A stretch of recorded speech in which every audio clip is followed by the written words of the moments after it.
തന്റെ പ്രിയഭക്തനും സഖാവുമായ പാർത്ഥന്റെ വൈമനസ്യഭാവവും വീരോചിതമല്ലാത്ത ഭാവവും കണ്ട ഭഗവാൻ അർജുനനെ കർമ്മണ്യനാക്കുന്നതിനായി ശ്രമിക്കുന്നു. യുദ്ധത്തിനൊരുങ്ങി വന്നിട്ട് യുദ്ധം ചെയ്യില്ല എന്ന് പറയുന്നത് കൊള്ളരുതായ്മയാണ്. ഈ പറച്ചിൽ ശ്രേഷ്ഠന്മാർക്ക് ചേർന്നതല്ല. അർജുനനാണെങ്കിൽ പേരുകേട്ട വില്ലാളി വീരനാണ്, ശ്രേഷ്ഠനാണ്. ഇത് പരലോകത്തിന് പറ്റാത്തതുമാണ്. യുദ്ധം ചെയ്യുകയാണ് കർത്തവ്യം. അതിൽ നിന്നും പിന്തിരിയുന്നതുകൊണ്ട് ഇഹത്തിലും പരത്തിലും ദോഷമേ ചെയ്യൂ. തന്നെയുമല്ല കീർത്തിയും കെടും. യുദ്ധം ചെയ്ത് യുദ്ധത്തിൽ മരിച്ചാൽ വീരസ്വർഗം പ്രാപിക്കാം. ജയിച്ചാൽ രാജഭോഗസുഖം ലഭിക്കും. യുദ്ധം ചെയ്യാതിരുന്നാൽ ഇതുവരെ ലഭിച്ച കീർത്തി ഇല്ലാതെയാകും. സ്വർഗം ലഭിക്കുകയുമില്ല, രാജ്യവും ലഭിക്കുകയുമില്ല. ഹേ പാർത്ഥ, നീ പൗരുഷമില്ലാത്ത രീതിയിൽ കളിക്കരുത്. അത് നിനക്കൊട്ടും പറ്റിയതല്ല. പാർത്ഥന്റെ യുദ്ധം ചെയ്യുകയില്ല എന്ന നില പൗരുഷത്തിന് ചേർന്നതല്ല.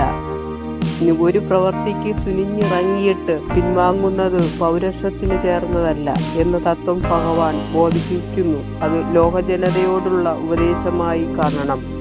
പൂജ്യർക്കർഹരായ ഭീഷ്മ പിതാമഹനെയും ആചാര്യ ദ്രോണരെയും മൂർത്ത ശരങ്ങളാൽ എങ്ങനെ നേരിടും? പൂജിക്കേണ്ടതും ആദരിക്കേണ്ടതുമായ വ്യക്തികളെ അമ്പുകൊണ്ട് മുറിവേൽപ്പിക്കുന്നതെങ്ങനെ? ശത്രുക്കളെ മാത്രം കൊല്ലുന്ന ഭഗവാൻ തന്നെ ഗുരുക്കന്മാരെ കൊല്ലാൻ എന്തിനു പ്രേരിപ്പിക്കുന്നു? കാലമനസ്കരായ ഭീഷ്മ ദ്രോണാദി ഗുരുഭൂതരെ കൊല്ലാതെ എവിടെ നിന്നെങ്കിലും കിട്ടുന്ന വല്ല ഭക്ഷണവും കഴിച്ച് ജീവിക്കുന്നതാണ് നല്ലത്. ധനാഭിലാഷികളായ അവരെ എതിർത്തു നിന്ന് യുദ്ധത്തിൽ കൊന്നാൽ ആ ചോര പുരണ്ട ഭോഗങ്ങളല്ലേ അനുഭവിക്കേണ്ടി വരിക. യുദ്ധത്തിൽ ഒന്നുകിൽ അവർ നമ്മെ ജയിക്കും, അല്ലെങ്കിൽ നാം അവരെ ജയിക്കും. ആത്മബോധമില്ലാതെ നന്മ തിന്മകളെ ധർമാധർമ്മങ്ങളെ തിരിച്ചറിയാനാകുന്നില്ല.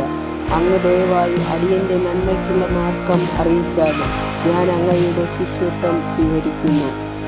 ശത്രുരഹിതമായ ഐശ്വര്യസമ്പൂർണമായ ഭൂമിയിൽ സ്വർഗാധിപത്യവും എല്ലാം കിട്ടിയാൽ കൂടി ഇന്ദ്രിയങ്ങളെ വരട്ടുന്ന ഈ ശോകം തീരുമെന്ന് എനിക്ക് തോന്നുന്നില്ല.